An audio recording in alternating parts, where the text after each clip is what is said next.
ઘરના 4 પિલર હોય, જેવી રીતે આપણે એક બિલ્ડિંગ બનાવી હોય તેના મુખ્ય 4 પિલર હોય, તો પુષ્ટિ ભક્તિ માર્ગના 4 પિલર જે છે, એક છે વિદ્યા વિભાગ, એક છે કલા વિભાગ, એક છે પ્રબંધ વિભાગ અને એક છે સેવા વિભાગ.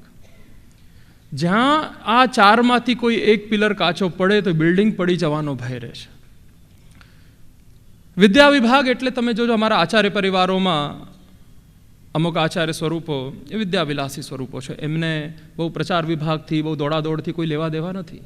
એ એમની રીતે એમના પુસ્તકોના વાંચનમાં, અધ્યયનમાં, અધ્યાપનમાં જ આપરચ છે. બીજો છે સેવા વિભાગ.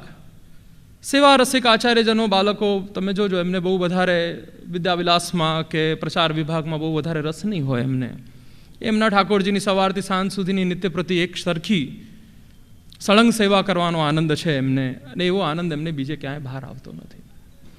એવી જ રીતે કલા વિભાગ છે, તો કલા વિભાગમાં ઘણા વિભાગ આગળ આવે. કોઈને ડ્રોઈંગ પેઇન્ટિંગમાં રસ છે, કોઈને રાગમાં રસ છે. કેટલા પ્રકારની કલા પુષ્ટિ ભક્તિ માર્ગમાં છે આપણા ત્યાં, અને કેટલી કલાઓને પોષણ પણ પુષ્ટિ ભક્તિ માર્ગના લીધે જ મળી રહ્યું છે. આજે પણ તમે જુઓ પિછવાઈ આર્ટ જેવો આર્ટ છે, તો કેવલ પુષ્ટિ ભક્તિ માર્ગની જ દેન છે કે આજ સુધી એ જીવંત છે.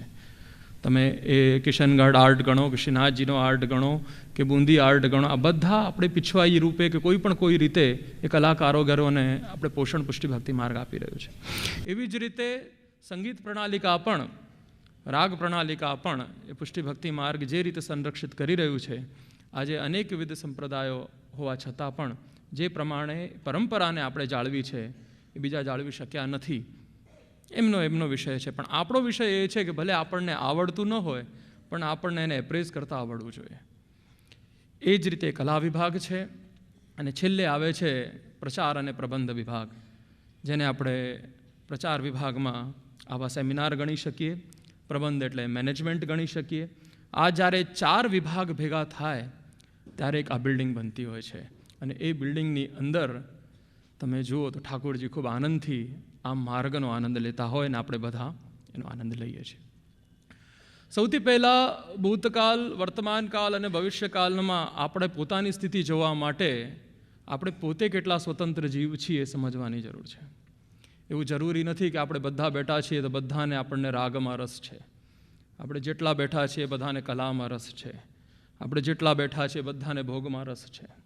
આપણે જેટલા બેઠા છીએ એમને બધાને કશાક ને કશાક અલગ અલગ રીતે પોતાનું ભાવનું પોષણ આ માર્ગ દ્વારા મળે છે. જો આજ આપણે બહુ અઘરી ભાષામાં ગણીએ ને તો એ જીવનું સ્વરૂપ કહીએ છીએ, જીવની સાચી સેવા કહીએ છીએ.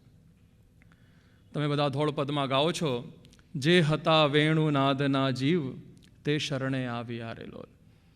આપણે બધા જે વેણુનાદના જીવ શ્રી મહાપ્રભુજીની બધાઈમાં આપણે ગાઈએ છીએ, એસી બંસી બાજી તબ વેણુનાદ દ્વાર અબ લક્ષ્મણ ભટ્ટ ભૂપ કુમાર.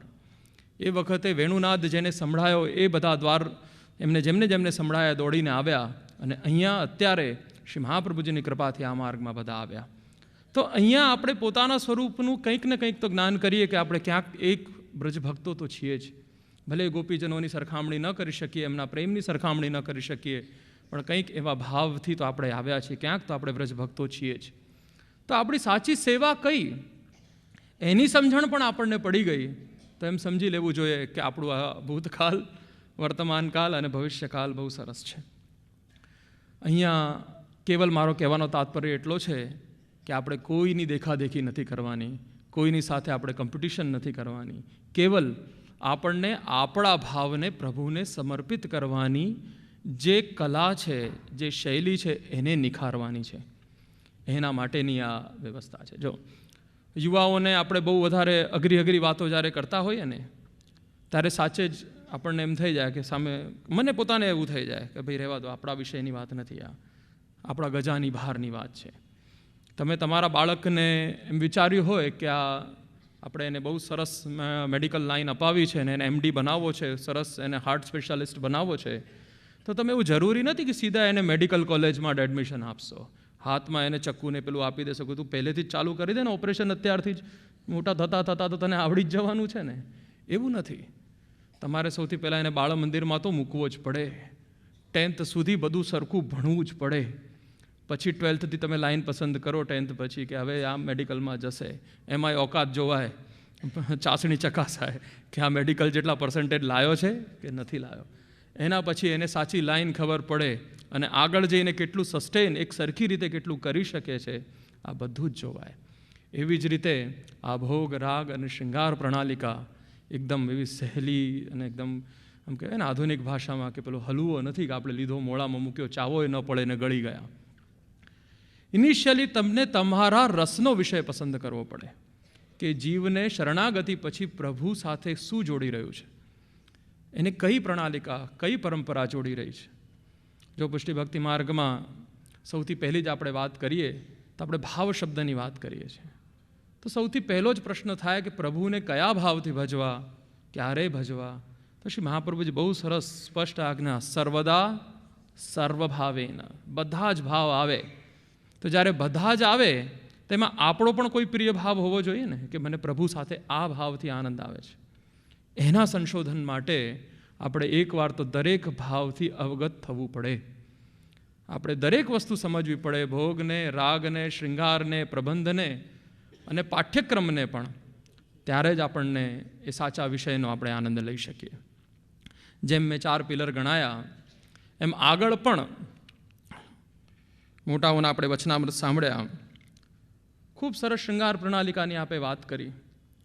ત્યાં મને મારા તાજજીના વચનામૃત યાદ આવ્યા કે જેમ આપણે શ્રી ઠાકોરજીને શૃંગારમાં અલગ અલગ રત્નો ધરીએ છીએ, તો ભાવ પક્ષ તો એવો છે કે પ્રભુના તો પોતાના આંખ છે, હાથ છે, બધું છે, પણ ઉપરથી આપણે જ્યારે આ ધરાવી રહ્યા છે, અલંકાર ધરાવી રહ્યા છે, પહોંચી ધરાવી રહ્યા છે, નખચંદ્ર ધરાવી રહ્યા છે, કેમ ધરાવી રહ્યા છે?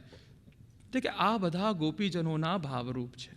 શ્રી ઠાકોરજીને મળવા આ બધા વ્રજભક્તો આવ્યા છે. અને આપણા ત્યાં તમે જોજો, ફેવિકોલથી નહીં જ લગાવીએ ઠાકોરજીને, ક્વિક ફિક્સ કાયમી એક જ શૃંગાર, કોઈ મગજમારી ના જોઈએ એવું નથી. અને અંગરાગ શબ્દ વાપરીએ છીએ. એ આપણે તમારી ભૌતિક ભાષામાં આપણે મીણ કહીએ ને, શ્યામ મીણ, એને અમારા ત્યાં અંગરાગ કહેવાય. અને તો એ અંગરાગથી શ્રી ઠાકોરજીને આપણે આભરણ ધરાવતા હોઈએ, રત્ન ધરાવતા હોઈએ. તો રત્નનો ભાવ આપતા આજે અમારા સ્પષ્ટ કરતા કે હીરાની આ હીરા આપણે શબ્દ વાપરીએ ને કે આજે હીરાના આભરણ ધરાયા, તો હીરા નથી, આ એ વ્રજભક્તોના હિયરા છે. હીરા નહીં, હિયરા. આ કયા વ્રજભક્તો છે કે જેમને પોતાનું હિયરું પ્રભુને સમર્પિત કરી દીધું છે, આ હીરા છે. તો કે આ પન્ના, તો કે પન્ના નથી, આ એ વ્રજભક્તો છે કે જે પ્રભુ વગર એક પલ નથી રહી શકતા, પલ ના, એક પલ પણ પ્રભુ વગર નથી રહી શકતા. આ એ વ્રજભક્તો પ્રભુ પાસે ગયા છે. પેલા કે માણેક, તો કે આ માણેક નથી, આ તો જેના મન એક થઈ ગયા છે ને, આ એ માણેક છે. આ બધી વ્યાખ્યાઓ સમજવા માટે એકવાર તો આપણને ડૂબકી લગાવવી પડે, હે ને. એના વગર તો એને ભલે અઘરું લાગે, પણ જ્યારે આપણે ડૉક્ટર થવું હોય તો એકવાર તો કેજીમાં આપણે એડમિશન લેવું જ પડે. આપણે જ એકવાર આમ જોઈ લઈએ કે ના ના 7 માળની હોસ્પિટલ આપણા ગજાની બહારની વાત છે, મારે નથી થવું ડૉક્ટર, એવું નથી થતું. પુષ્ટિ ભક્તિ માર્ગની ભોગ પ્રણાલિકાને આપણે ગણીએ તો જો અહીંયા ભોગ છે ને, એટલે આપણે એને બહુ સામગ્રી તરીકે જોતા હોઈએ કે ભાઈ દૂધઘર, નાગરી, અનસખડી, સખડી. વૈષ્ણવોએ તો ઠાકોરજીના ભાગ પાડી દીધા છે કે તમારા દૂધઘરવાળા, અમારા અનસખડીવાળા, તમારા સખડીવાળા. અરે રે, કેવી રીતે? શ્રી ઠાકોરજી તો એ જ છે, પણ તમે દૂધઘરવાળા, તમે અનસખડીવાળા અને તમે સખડીવાળા છો. કેમ કે તમારી લિમિટ્સ, તમારી મેળ આચાર્યશ્રીએ નિશ્ચિત કરી છે કે તમે દૂધઘર સુધી પહોંચજો, તમે અનસખડી સુધી પહોંચજો, તમે સખડી સુધી પહોંચજો, હે ને. તો ઠાકોરજી દૂધઘરવાળા થયા કે તમે દૂધઘરવાળા થયા, હે ને. તો આપણે અને તમે એ આપણી લિમિટ્સ છે, પ્રભુ તો કોઈ લિમિટમાં બંધાય એમ નથી. તો આપણે એ સમજવાની જરૂર છે કે અહીંયા ભોગ એટલે આ બધી ઠાકોરજીને અરોગવાની આઇટમ્સ નહીં, એમાં કે આ 4 યુથની ભાવના અને આ ભાવના, એ વસ્તુની વાત નથી, ઉપભોગની વાત છે. પ્રભુ લાયક બનવું એ જ ભોગ છે. જો આપણા ત્યાં 84-252 વૈષ્ણવોની અનેક વાર્તાઓ છે. પદ્મનાભદાસજીની વાર્તા ગણીએ, પ્રથમ નિધિ સ્વરૂપ આપણે શ્રી મથુરાધીશને ગણીએ છીએ. એ મુઠ્ઠી ચણા ભોગ ધરતા અને પ્રભુને વિનંતી કરતા, પ્રભુ 56 ભોગ અરોગો.